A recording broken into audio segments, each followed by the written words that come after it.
मुस्लिम league नून और Pakistan peoples party में जारी जारहाना बयानबाजी रुकवाने के लिए ताकतवर हल्के सरगर्म हो गए हैं। सीनियर सहाफी सोहेल वराइच ने अपने कालम में दावा किया है कि जनवरी या फरवरी में इलेक्शन का इनेकाद लाजमी है, जबकि मुस्लिम लीग नून को 80 और पीपल्स पार्टी को 65 सीटें मिलने की तवक्को है।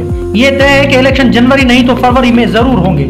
कोई हादसा या अनहोनी ना हुई तो ये भी वाज़ेह है कि इमरान खान इलेक्शन के दौरान जेल में होंगे और इलेक्शन से पहले ही नाअहल भी करार दे दिए जा चुके होंगे। उन्होंने लिखा कि आला सतह पर अंदाजा ये लगाया गया है कि आइंदा पार्लियामान हैंग होगी, किसी भी जमात को कतई अक्सरियत हासिल नहीं होगी। सबसे ज्यादा नशिस्तें लेने वाली जमात को वज़ारत उज़्मा मिलेगी और दूसरे नंबर पर आने वाली जमात को मुल्क की सदारत मिलेगी। ज़राए के मुताबिक तखमीना ये लगाया गया है कि मुस्लिम लीग नून 75 से 80 नशिस्तें जीतेगी, जबकि पीपल्स पार्टी भी 60 से 65 नशिस्तें हासिल कर लेगी।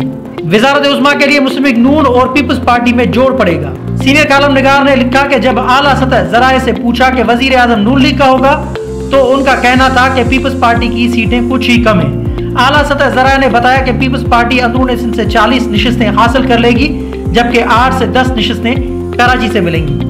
ज़राए का कहना है कि मतवालों और जियालों में बढ़ती हुई खलीज के हवाले से भी मामला तय किए जा रहे हैं। जियालों की जारहाना गोलाबारी के बाद मतवालों ने MQM और GDA से पेंगे बढ़ाना शुरू कर दी, मगर लगता है कि मतवालों और जियालों के दरमियान सीज फायर करा दी जाएगी। पंजाब और सिंध की निगरान हुकूमतें ये टकराव नहीं चाहती। सीनियर तज्जियाकार का कहना था कि आइंदा इलेक्शन के हवाले से ये मालूम हुआ है कि अमेरिका और मगरबी दुनिया के ममालिक ये चाहते हैं कि पाकिस्तान में जल्द अज जल्द इलेक्शन हो।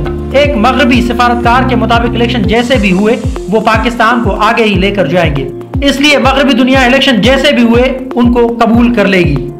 मज़ीद खबरों और अपडेट के लिए जोत न्यूज़ को लाइक करें, सब्सक्राइब करें और कमेंट सेक्शन में अपनी राय का इजहार ज़रूर करें। अल्लाह हाफ़िज़।